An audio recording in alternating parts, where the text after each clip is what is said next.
Bheja fry మేక మెదడు curry ఎలా చేసుకోవాలో చూసేద్దాం. ముందుగా శుభ్రంగా కడుక్కుందాం.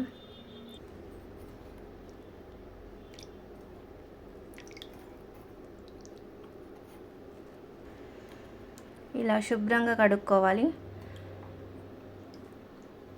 ఫ్రై చేసుకోవడానికి ఆనియన్స్, మిర్చి, పచ్చిమిర్చి కట్ చేసుకొని ఉంచుకోవాలి. స్టవ్ ఆన్ చేసుకోవాలి.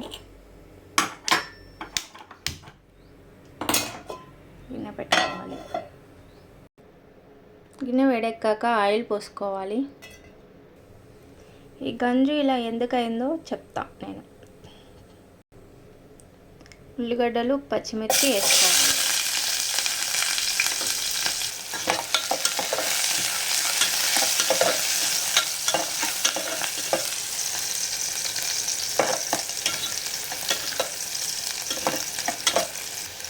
ఆ గంజి అలా ఎందుకైందంటే ఫ్రెండ్స్, మా పాపకి రైస్ పెట్టి మేము పోయి కొద్దిసేపు అట్లా పడుకుందామని పడుకున్నాం.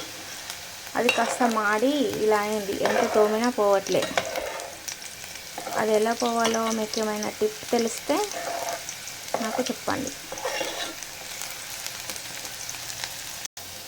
కొద్దిగా పసుపు వేసుకుందాం. చిటికెడు అల్లం వేసుకుందాం. కలుపుకోవాలి. మా పాప ఏజ్ 1.5 years అండి. కొంచెం మెత్తగా అండి పెడతాం మా పాపకి. మెదడుని వేసుకోవాలి. మేక మెదడుని కలుపుకుందాం.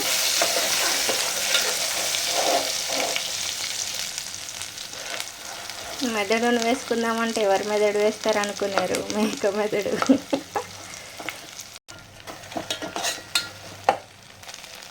ఇందులోనే కారం వేసుకుందాం. కొద్దిగా సాల్ట్ వేసుకుందాం. సాల్ట్ ఎక్కువ వాడద్దండి.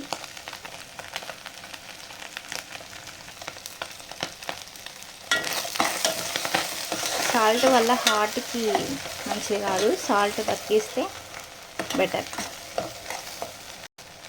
అందుకే నేను కొద్దిగానే వేసా సాల్ట్. కొద్దిగా ధనియా పొడి వేసుకుందామండి. చిటికెడు మసాలా వేసుకుందామండి.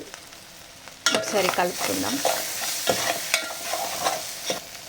ఇలా కలిపేసుకొని ఒక 2 minutes అయ్యాక దించేసుకోవాలండి. ఓకే అండి, స్టవ్ ఆఫ్ చేసేస్తాం.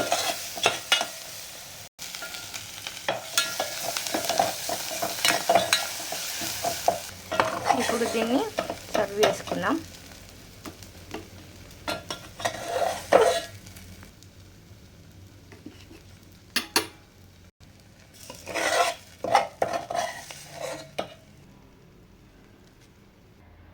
అంతే, వేడి వేడి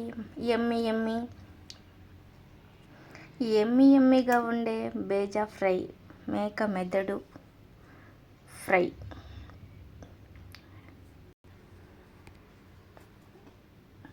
ఎందులోకైనా, రైస్లోకైనా, చపాతీలోకైనా, ఎందులోకైనా తినచ్చు. నేనైతే దీన్ని వట్టిగానే తినేస్తానండి. చాలా బాగుంటుంది. Bye friends.